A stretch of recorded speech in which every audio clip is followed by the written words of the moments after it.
Chers frères, chères sœurs, c'est un privilège pour moi d'être avec vous ce matin, mais c'est aussi un privilège pour moi de méditer avec vous sur la parole de Dieu.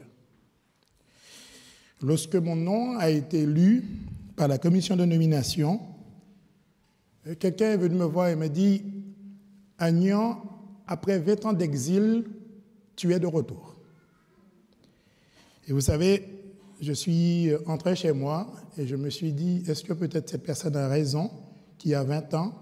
J'ai fait un calcul et je me suis rendu compte qu'il y avait plus de 20 ans.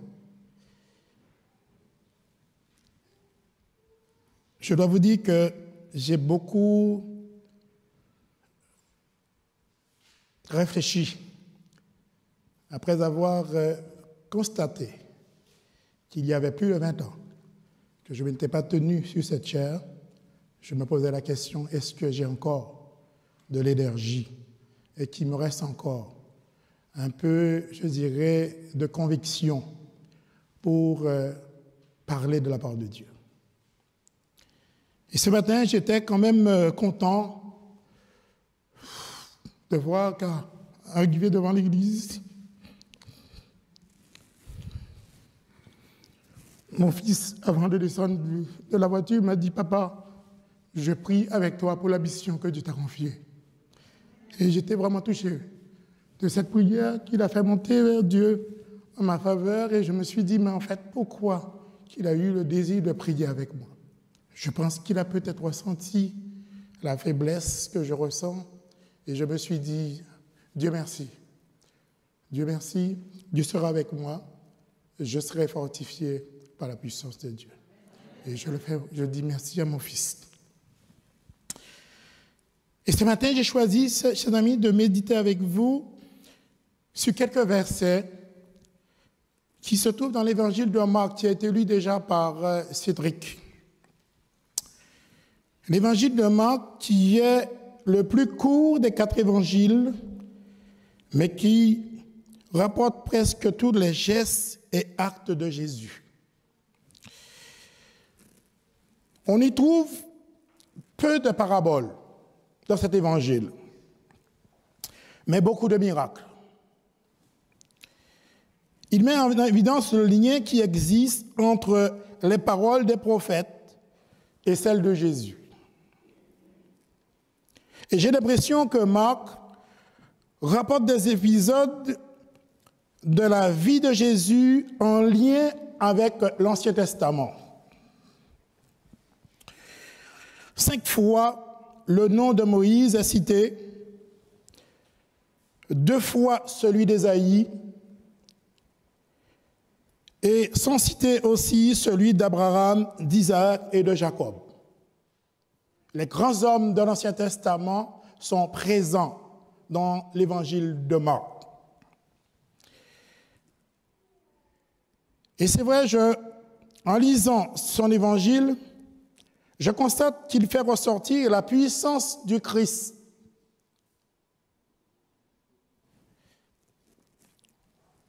Et ce matin,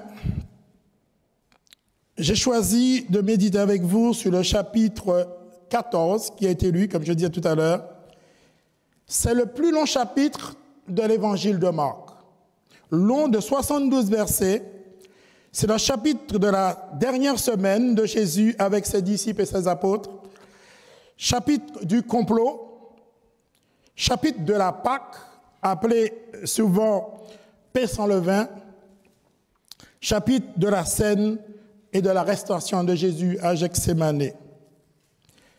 Et si nous remontons au verset 26 de ce chapitre 24, nous constatons qu'il est dit « Après avoir chanté des cantiques, ils se rendirent sur le mont des Oliviers. » Et là, sur le mont des Oliviers, si vous lisez le texte après le verset 27-28, vous allez constater que Jésus est en train de faire une mise au point avec ses disciples, une mise au point avec ses apôtres. Et après cette mise au point, il est dit, ils allèrent ensuite à un lieu appelé Gethsémani. Et là, le texte nous dit, Jésus dit à ses disciples, « Asseyez-vous ici pendant que je prierai. » Il prit avec lui Pierre, Jacques et Jean, et il commença à éprouver de la frayeur et de l'angoisse. Il leur dit, « Mon âme est triste au-dedans de moi, mon âme est triste jusqu'à la mort, restez ici et priez. » Puis, ayant fait quelques pas en avant, il se jeta contre terre et il pria, s'il était possible, que cette coupe s'éloigne de lui. Il disait, « Abba Père, toutes choses te sont possibles, éloigne de moi cette coupe. Toutefois, non pas ce que je veux, mais ce que tu veux. » Et chers amis, c'est sûr, lorsqu'on regarde le récit, on constate que l'accent pour Jésus est mis sur la prière. Il n'arrête pas de dire à ses disciples de prier, de prier. Mais j'aimerais quand même toucher quelques mots sur le jardin de Gethsémani. Gethsémani se trouve pas trop loin du mont des Oliviers. Gethsémani est défini comme un pressoir. C'était un jardin, paraît-il, remarquable, avec des oliviers, et même certains disent que Gethsémani c'était un domaine. Et lorsqu'on dit c'est un domaine, on voit, je dirais, des arbres, on voit des fleurs, on voit aussi un endroit agréable à vivre, agréable à, je dirais, à se balader. Et il était, semble-t-il, difficile d'aller à Jérusalem sans voir ce jardin. Et c'était là que Jésus se rendait pour prier. Jésus aimait s'y rendre pour prier, et si nous lisons dans, je cite le texte, dans Luc 22, le verset 39, et Jean 18, le verset 2, ces deux apôtres disent que Jésus aimait se rendre à Gethsémani. Et au regard de l'évangile, des évangiles, je voudrais donner une autre définition à Gethsémani. Gethsémani, pour moi, est un lieu d'arrestation, un lieu d'agonie, un lieu de souffrance, un lieu d'assoupissement, un lieu de sommeil et un lieu d'abandon. Oui, pour Jésus, c'était un lieu de prière. Qui dit prière dit lieu de rencontre, lieu de communion avec Dieu. Jésus, oui, se retirait souvent à Gethsémani. Et au verset 33, il nous a dit que dans ce jardin de Gethsémani, Jésus prit avec lui Pierre, Jacques et Jean, et il commença à éprouver de l'angoisse et de la frayeur. Lorsque je parcours les évangiles, je me rends compte qu'à plusieurs reprises, Jésus a eu l'occasion de choisir ses mêmes disciples pour vivre avec lui des temps forts. Matthieu nous dit au chapitre 17 et au verset 1er, il dit que lors de la transfiguration, Jésus prit avec lui Pierre, Jacques et Jean, et il dit, il le conduisit à l'écart sur une haute montagne et fut transfiguré devant eux. Et lorsque nous lisons au chapitre 5 de l'évangile de Marc au verset 37, Marc nous dit, lorsqu'il fut rentré chez le chef de la synagogue, qu'il fut parti pour aller chez le chef de la synagogue, nommé Jairus, il ne permit à personne de l'accompagner, si ce n'est à Pierre, Jacques et Jean.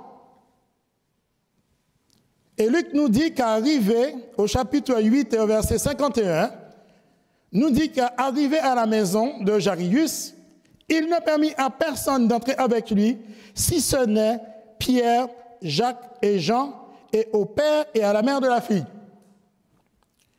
À la lumière que m'apportent les évangiles, je déduis que ces trois disciples sont les trois amis les plus intimes de Jésus. Et sans aucun doute, des affinités se sont développées entre eux. Des liens se sont tissés entre eux. Il devait avoir entre eux un amour fort. Et quel privilège, chers amis, pour ces trois hommes, d'être avec Jésus pour vivre avec lui ces moments forts, ces moments difficiles. Et là encore, dans l'évangile de Marc, dans ce dernier épisode de la vie de Jésus, ils sont invités à prendre part à ces souffrances, souffrances morales, souffrances physiques, émotionnelles, puisqu'il est dit que Jésus commença à éprouver de la frayeur et de l'angoisse. L'angoisse prend naissance face à l'immense, face à l'imminence du danger. L'angoisse prend naissance parce que Jésus voit que la tâche est lourde. La chose n'est pas facile. Il leur dit, mon âme est triste jusqu'à la mort. Oui, chers amis, à Gethsémani, Jésus a traversé un moment très difficile. Et vous comprenez pourquoi que je définis Gethsémani comme un lieu de souffrance, un lieu de tristesse. Jésus est angoissé. Jésus éprouve de la frayeur. Et on pourrait dire que ce n'est pas normal. C'est Jésus. Mais je retiens une chose. C'est qu'à Gethsémani, Jésus prouve qu'il est vraiment un homme. On voit qu'il est un humain. Et Jésus, au verset 34, au verset 34, dit à ses disciples, « Restez ici et veillez. » Il leur demande de s'associer à ce moment difficile qu'ils traversent. Il leur demande la main d'association, mais aussi leur assistance. J'ai envie de dire que Jésus leur dit, « Restez ici avec moi. Veillez avec moi, veillez pour moi, priez pour moi et priez aussi pour vous. » Et si l'humain a besoin de Dieu dans les moments difficiles, chers amis, il faut croire aussi que l'humain a besoin de l'humain dans les moments difficiles. Oui, Jésus a besoin de la présence de ses disciples. Il a besoin de la présence des apôtres, et particulièrement la présence de Pierre, Jacques et Jean. Il leur dit, restez ici et veillez. Et si le dictionnaire définit veiller comme étant le fait de s'abstenir de dormir pendant un temps destiné au sommeil, nous pouvons croire que Jésus leur dit, ne dormez pas, car le moment est solennel. Si veiller pour Jésus, c'est être vigilant, je dirais que pour Jésus aussi, veiller, c'est assurer son propre salut. C'est participer à son propre salut. Et j'ai l'impression que Pierre, Jacques et Jean n'ont pas bien compris la portée de la demande de Jésus, ou ils n'ont pas bien saisi ce que veut dire veiller, qui n'ont pas bien compris ce que veut dire rester ici, qui n'ont pas bien compris ce que veut dire prier. C'est-à-dire être vigilant, être sur ses gardes, garder la connexion avec Dieu, et pour eux, et pour Jésus, car le moment est crucial.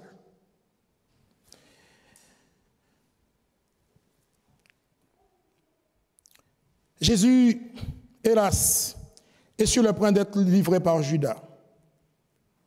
La destinée du monde était en jeu. Jésus devait faire le choix le plus déchirant de sa vie. Endosser les péchés de l'humanité. Endosser les péchés de l'humanité, mais aussi il pouvait refuser d'endosser les péchés de l'humanité. Jésus avait le choix de boire cette coupe préparée pour l'homme coupable. ou la refuser et laisser l'homme périr dans son iniquité. Mes chers amis, Jésus est au centre de sa mission.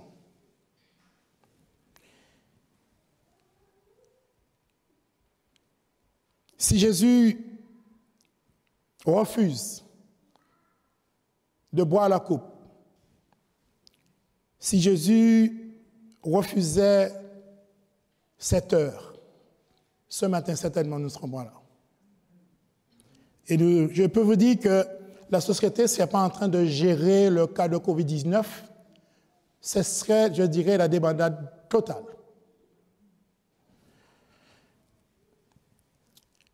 Et je crois que nous pouvons et nous devons dire constamment, comme disait Eliane dans sa prière, merci à Dieu. Parce que nous savons aujourd'hui, je dirais en l'an 2020, que Jésus est allé jusqu'au bout de cette mission. Et le texte, verset 35, nous dit, puis ayant fait quelques pas en avant, il se jeta contre terre, il pria encore, que s'il était possible, que cette heure s'éloigne de lui. Et j'ai pas envie de dire, Dieu merci qu'il n'a pas été exaucé, que Dieu ne l'a pas exaucé. Il disait, Abba, Père, toutes choses te sont possibles, éloigne de moi cette coupe.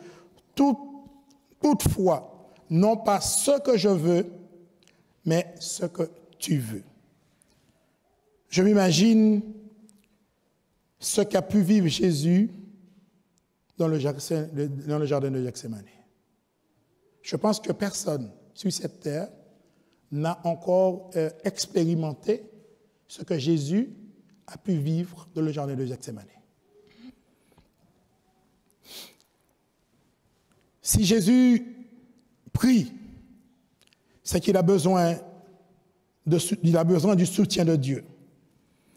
Il a besoin que la race humaine s'intéresse à ce qui se passe dans ce lieu. Et Luc nous dit au chapitre 22 de son livre, et au verset, je crois, 43-44, que le moment était tellement fort pour Jésus, tellement difficile, tellement crucial. Il précise qu'un ange du ciel est venu le fortifier. Il précise bien que c'est un ange du ciel. Il ne dit pas un ange est venu le fortifier. Il précise qu'un ange du ciel, un ange qui vient d'auprès de Dieu, mandaté par Dieu pour le fortifier. Et là aussi, je dis gloire à Dieu de ce que Dieu était auprès de Jésus. Dieu était en Jésus. Dieu assistait Jésus pour que nous puissions être sauvés.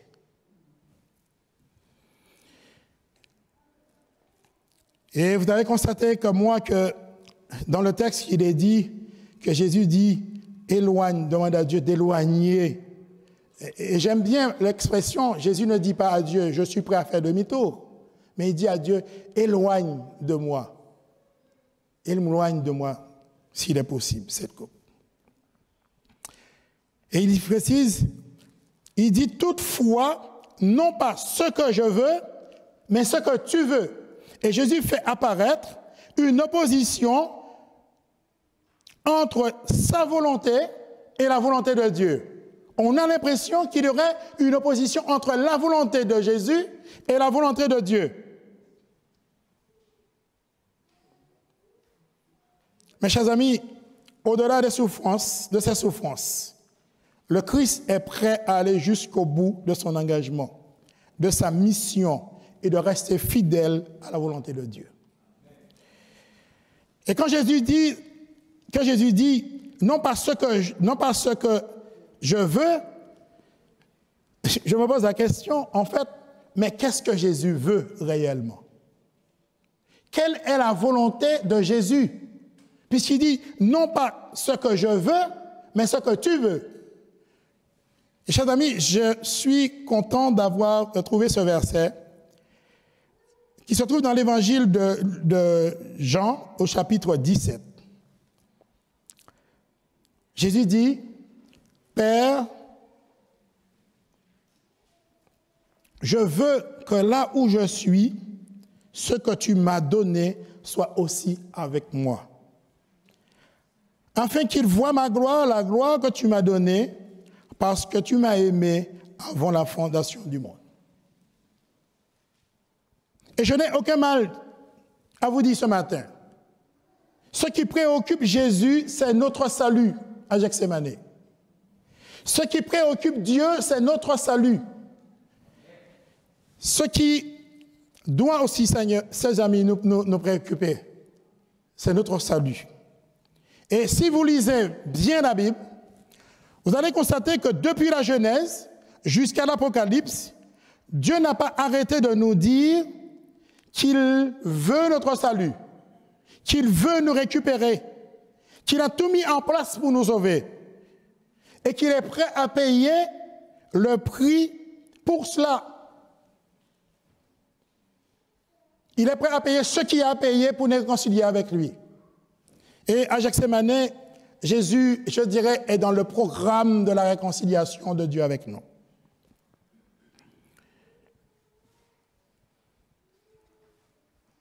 À Gethsémani, Jésus savait que Dieu peut déjouer le complot mis en place pour l'arrêter. Puisqu'il dit à Dieu, toutes choses te sont possibles. Dieu n'avait qu'à dire stop, et puis tout était fini. Jésus n'aurait pas eu à affronter la mort, à affronter l'angoisse, à affronter la peur, à affronter la frayeur. Mais ce qui est peut-être à constater, et que Jésus n'ignore pas, c'est que le complot est mené par Judas et les chefs religieux. Mais ce complot a à sa tête le patron des patrons. Ce complot a à sa tête le diable. Je dirais le diable avec tout son arsenal, le diable avec toute son armée, ils sont mobilisés pour déjouer, je dirais, le plan de Dieu, pour nous racheter. Et je vous invite chez vous à relire le chapitre 12 de l'Apocalypse. Vous verrez que pour défaire le plan de Dieu, que le diable s'est vraiment mobilisé pour amener le Christ à faire demi-tour. Mais il restera fidèle à la parole de Dieu. Et je dirais, il restera aussi fidèle à sa propre parole. Pourquoi je dis qu'il reste fidèle à sa propre parole? Puisque Jésus, avant Gethsémani, a eu l'occasion de dire à ses disciples, dans Jean chapitre 4, verset 34, il a eu l'occasion de dire à ses disciples, ma nourriture, c'est de faire la volonté de mon Père. En fait, il dit à ses disciples que sa vie, c'est de faire la volonté de son Père. Jésus s'est toujours soumis à Dieu. Les choses n'étaient pas faciles à Gethsémani. La tristesse, la frayeur, l'angoisse ont voulu détruire sa conviction et sa relation avec Dieu pour que l'humanité soit à tout jamais perdue. Mais il ne perd pas de vue ce que Dieu attend de lui. Ce que Dieu attend de lui, c'est vraiment qu'il reste dans le cadre de sa volonté. Et quelques années plus tard, je pense que l'apôtre Paul, lorsqu'il a certainement revu, je dirais, cette mort de Christ, ce moment que Jésus a passé à Gethsémani avec ses apôtres, l'apôtre dira que Dieu était en Jésus, réconciliant le monde avec lui-même. Le Père a soutenu son Fils. La connexion était sans faille. Et je dois quand même attirer votre attention qu'à Gethsémani, c'est une prophétie qui s'accomplit. Une prophétie se réalise, prophétie annoncée par le prophète Ésaïe au chapitre 53, et je lirai avec vous simplement le verset 1er jusqu'à 5. Et Ésaïe avait annoncé: qui a cru à ce qui nous était annoncé? Qui a reconnu le bras de l'Éternel? Il s'est élevé devant lui comme une faible plante, comme un rejeton qui sort de la terre desséchée. Il n'avait ni beauté, ni éclat pour attirer nos regards, et son aspect n'avait rien pour nous plaire. Méprisé et abandonné des hommes, homme de douleur et habitué à la souffrance, semblable à celui dont on détourne le visage, nous l'avons dédaigné, nous n'avons fait de lui aucun cas. Et le verset 4, cependant, ce sont nos souffrances qu'il a portées. C'est de nos douleurs qu'il s'est chargé, et nous l'avons considéré comme puni, frappé de Dieu et humilié. Mais il était blessé pour nos péchés, brisé pour nos iniquités. Le châtiment qui nous donne la paix est tombé sur lui, et c'est par ses meurtrissures que nous sommes sauvés. Ésaïe, au chapitre 53, prophétisait déjà que le Christ serait abandonné à Gethsémani.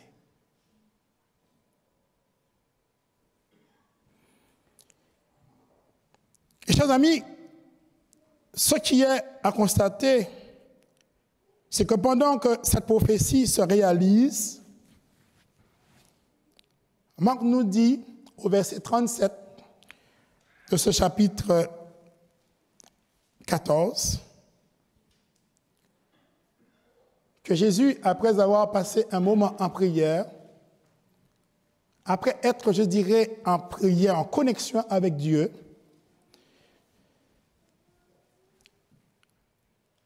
Marc nous dit que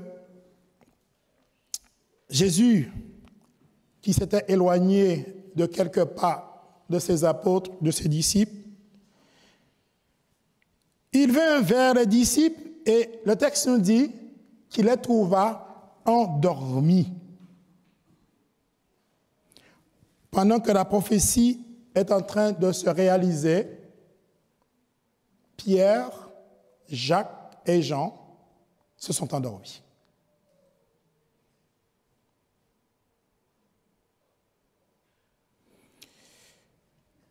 Chers amis, comment comprendre, dans un moment si solennel, un moment si tragique, un moment où Jésus a besoin de soutien,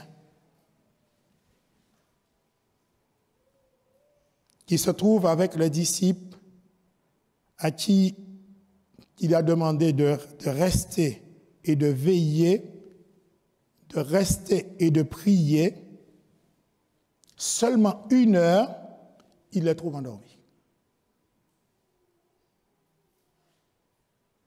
Je pense que je ne me suis pas trompé en disant au début que les disciples n'ont pas bien compris, n'ont pas bien saisi la portée de la demande de Jésus.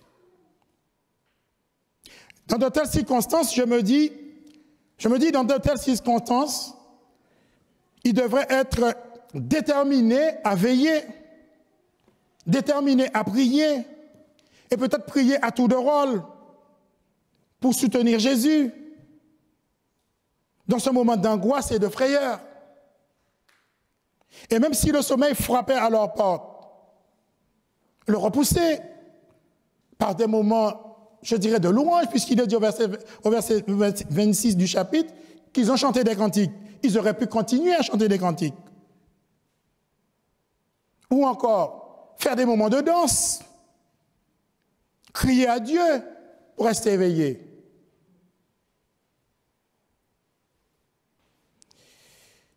Mais ce qui est pour moi dramatique, mais vraiment dramatique, c'est que Jésus revient une fois, il les trouve endormis. Le texte nous dit que Jésus est reparti et là, il a continué à prier.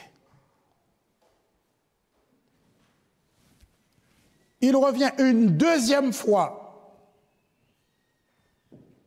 Ils sont toujours endormis. Et malgré qu'il les a réveillés.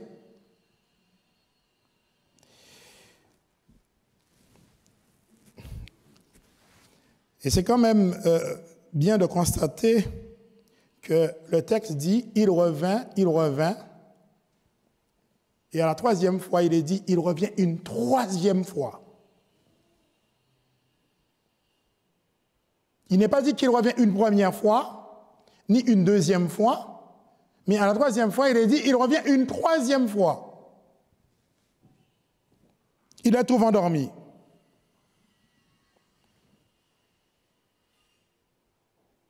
Et chers amis, il y a quelque chose qui me gêne dans ce sommeil.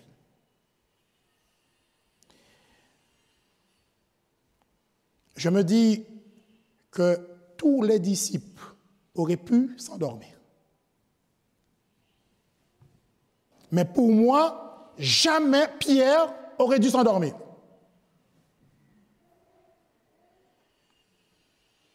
Pierre n'aurait jamais dû s'endormir, mes amis. Pourquoi, me direz-vous? Puisque lorsque je regarde au verset 29 à 31, lorsque Jésus a fait la mise au point, il était au mont des Oliviers avant d'aller à Gethsémani, il fait le point avec les disciples. Écoutez,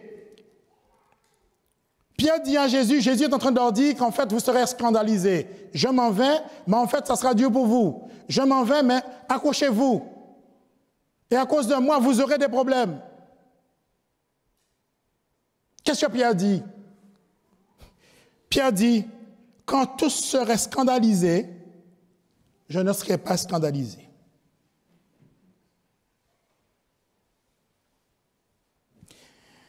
Il continue, et Jésus lui dit, je te le dis en vérité,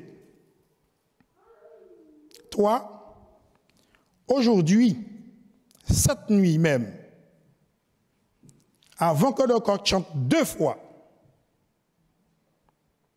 tu me régneras 3 fois.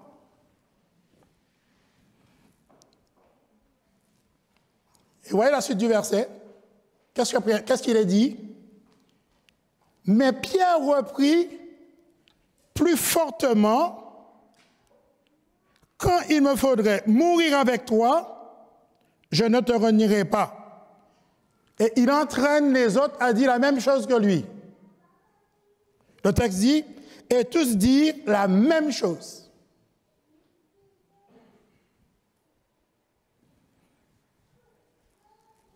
Pierre, le grand meneur, celui qui osait, celui qui a voulu marcher sur l'eau, celui qui a voulu expérimenter ce que Jésus expérimente, s'est endormi.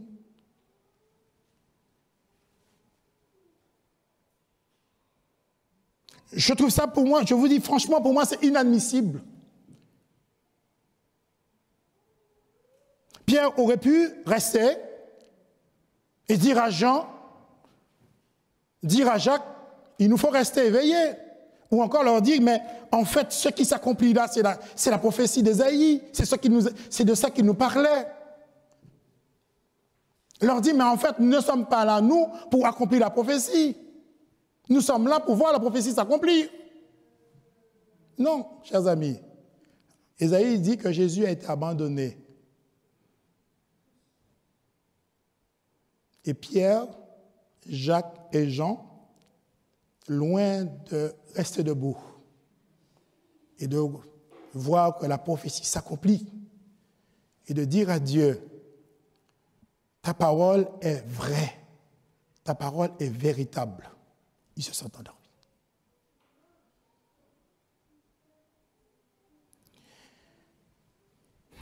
Ce qui est surprenant encore, c'est que Pierre était prêt à mourir pour Jésus. Et là, il ne peut même pas veiller 1 heure. Qu'est-ce qu'1 heure pour un homme qui est prêt à donner sa vie pour Jésus.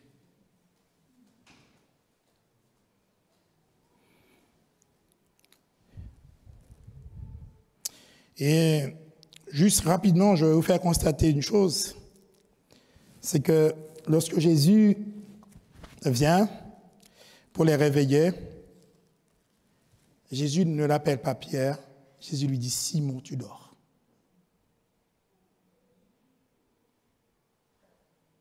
Simon n'était pas le nom que Jésus lui avait donné lorsque Jésus l'a appelé. Là, Jésus l'appelle Simon. Jésus dit « Simon, tu dors ». Et chers amis, je vous dis franchement que je n'aurais pas aimé être à la place de Pierre. Puisque Jésus aurait pu rappeler à Pierre ces belles déclarations faites peu avant, quand il parlait des autres. Jésus aurait pu lui dire, mais Pierre, avant de parler des autres, tu aurais dû te voir. Puisqu'il se permet de dire à Jésus, quand les autres t'abandonneront, moi je ne le ferai pas. Donc il se donne des valeurs que les autres n'ont pas.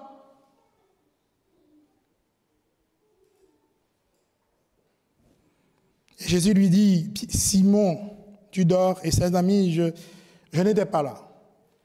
Mais je me dis que ça a dû certainement traverser les entrailles de Pierre.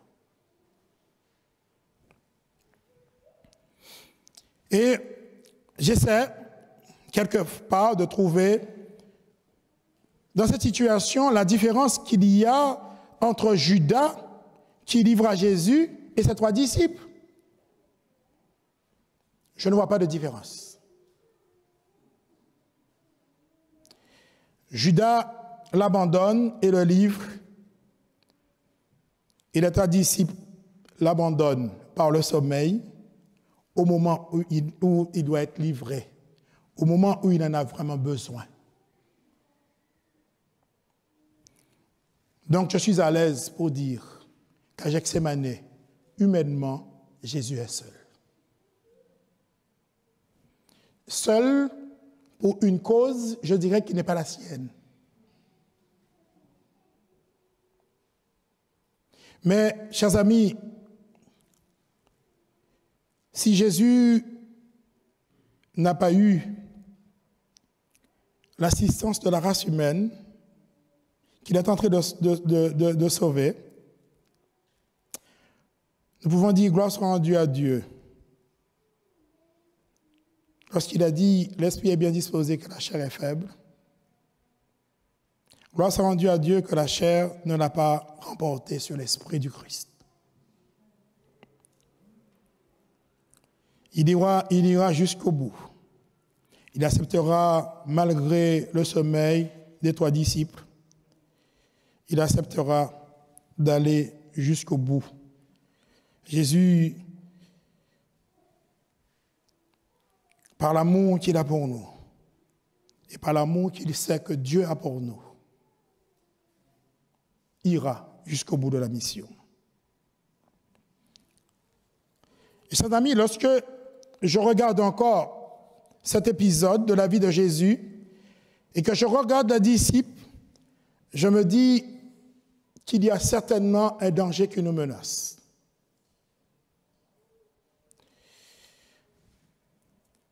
Le danger qui nous menace,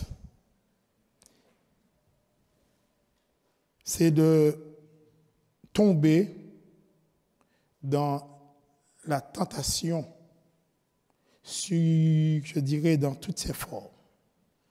Le danger qui nous menace, c'est-à-dire que dans un moment si solennel, dans ce temps de la fin où nous vivons, où nous attendons Jésus, où Jésus est parti, le danger qui nous menace, ses amis, c'est de nous laisser entraîner par le sommeil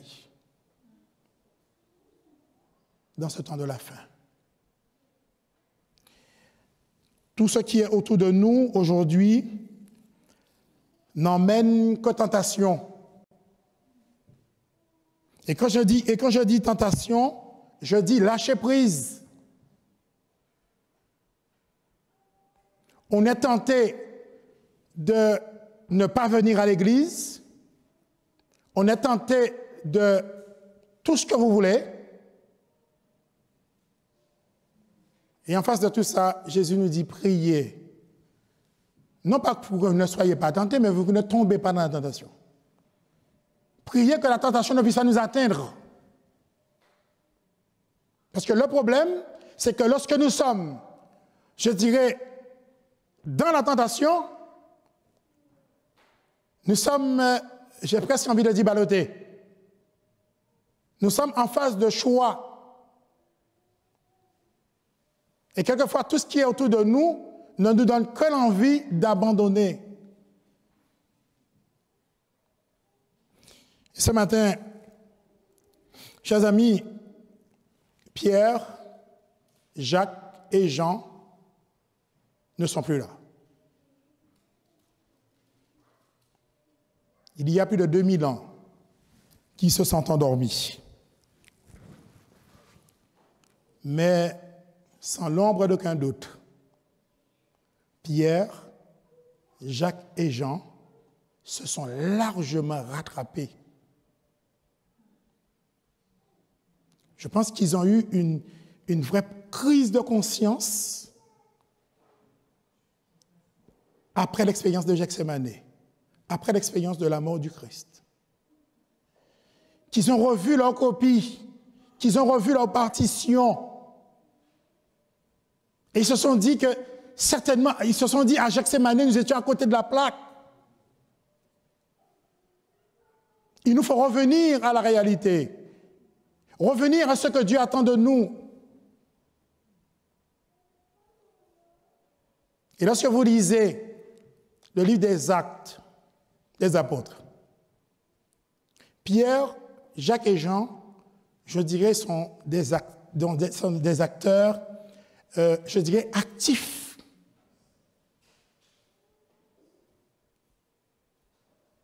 Et j'ai même l'impression, quand je lis le livre des Actes, je n'ai pas l'impression que c'est eux qui se sont endormis, puisqu'ils ont repris la route. Le sommeil n'est plus à leur porte, parce qu'ils ont compris qu'en fait, le Christ est venu, il est reparti, et qu'ils doivent l'attendre, et que le moment est solennel. Et quand vous lisez les épîtres de Paul, de Pierre et les épîtres de Jean, chers amis, on a l'impression que Pierre, Jean, ont complètement oublié qu'ils ont dormi à Gethsémani. Non pas qu'ils ont oublié, mais ils sont passés par une repentance qui aujourd'hui, qui les a motivés. Ils ont connu un moment, je pense qu'ils ont connu un moment de tristesse. Ils ont compris en fait ce qu'était la tristesse du Christ pour eux, ce qu'était l'angoisse de Christ pour eux. Et c'est bien que l'apôtre Paul, lorsqu'il écrit aux Corinthiens, il parle d'une tristesse qui pousse à la repentance. Et je pense que Pierre, Jacques et Jean sont passés par cette tristesse qui pousse à la repentance. Et je vous conseille de lire et de relire les épîtres de Pierre, lisez et relisez les épîtres de Jean. Et lorsque je vois que Jean écrit dans sa lettre que celui qui fait la volonté de Dieu demeure éternellement, je me dis que Jean a bien compris ce que Dieu attend de lui. Il a bien compris ce que Jésus est en train de vivre à Gethsémani. Puisqu'il dit, celui qui fait la volonté de Dieu demeure éternellement. Et j'ose croire, j'ose deviner qu'il s'est rappelé de l'expérience qu'il a fait avec Jésus à Gethsémani. Chers amis, le Covid-19 fait des dégâts. Depuis le mois de mars, nous sommes tous, je dirais, préoccupés par le Covid-19. On a peur de se dire bonjour, on a peur de se serrer la main, et on nous demande de ne pas nous dire bonjour, de ne pas se serrer la main. Et même, la preuve la plus vivante que j'ai, c'est qu'on a même peur de venir à l'église. Parce que l'orage qui gronde dehors, c'est l'orage du Covid-19. Mes chers amis, laissez-moi vous dire avant de m'asseoir que le moment est solennel et que le Covid-19 que nous avons actuellement, j'ai presque envie de dire, n'est que l'ombre des choses à venir. Et que nous ne devons pas baisser les bras. Nous ne devons pas nous laisser abattre. Et je m'adresse à ceux qui peut-être qui sont sur Internet, qui, hélas, peut-être veulent venir à l'église, mais qui ont peur. Parce qu'en fait, la situation est en train de prendre le dessus sur eux. Faisons bien attention, chers amis, que dans ce moment-là, que nous ne puissions pas baisser les bras. Et je voudrais lire un texte de l'apôtre Pierre qui dit « Bien-aimés, ne soyez pas surpris comme une chose étrange qui vous arrive de la fournaise qui est au milieu de vous. » Et il dit « Pour vous éprouver. » Il dit « Si vous êtes outragés pour le nom de Christ, vous êtes heureux parce que l'Esprit de gloire, l'Esprit de Dieu repose sur vous. » Et l'apôtre Pierre, qui est revenu, je dirais, de son sommeil, qui a pris position pour Christ, il nous a laissé comme conseil.